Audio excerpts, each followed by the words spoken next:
Hi folks, welcome back to Booze with Nick.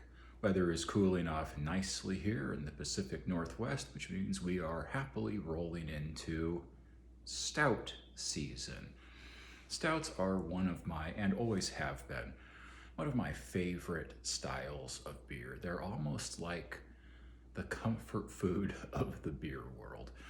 For those of you who don't know the style, they're not necessarily a stronger or heavier beer. A typical American stout is about 6%, 5.5 to 6.5, averaging 6. Guinness, for example, perhaps, well, not perhaps, but the most famous of all stouts, it's like 4.5. The big barrel-aged monsters, well, there's no upward limit, they defy physics, but we're not talking about those today. We're talking about nice, plain, well-behaved, modest stouts. In this case, an oatmeal stout.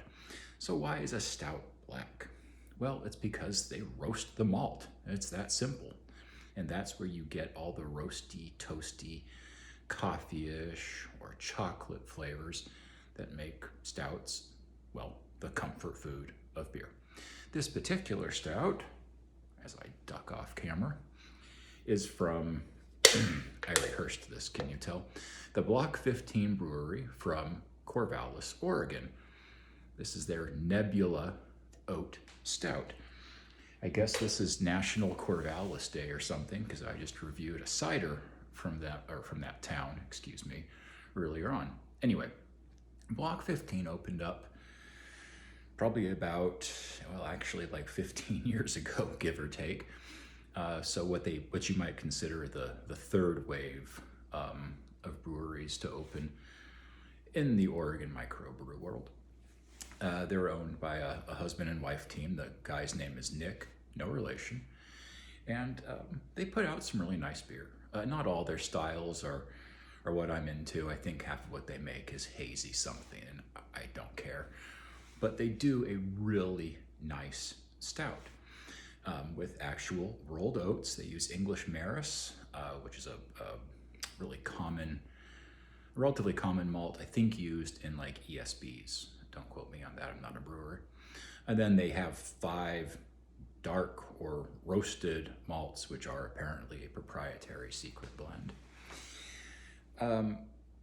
Why this is nice is because it's malt forward. A lot of brewers now make a mistake, in my opinion, where they overhop their stouts.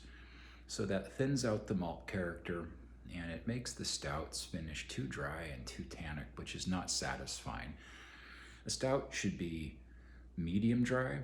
It should not be it should be a malt forward, but not a syrupy or cloying or sweet style. But it shouldn't be overly dry. They hit the balance point just right on this.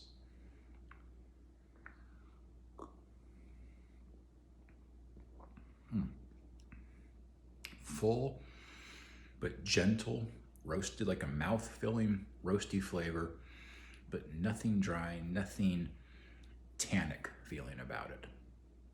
Definitely malt forward, teeny bit of malt sweetness beneath the roasty character, but again, just a very neat, tidy package. Really an excellent example of what an oat stout or an American style stout, however you want to characterize it, is like when it's done well, done with restraint, and done with some maturity. So if you are looking for we're going to try this again, the can shot. If you're looking for a good stout for the cooler weather, and you're in Oregon or perhaps Southwest Washington, really give Block 15's Nebula a try.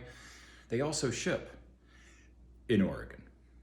Anyways, folks, if you've made it this far, thank you. I hope your autumn is going well. If you're in the Northern Hemisphere, if you're in the Southern Hemisphere, happy springtime. You probably don't want to be drinking stouts right now anyway. As always, live well, drink well, be well, and I will see you around.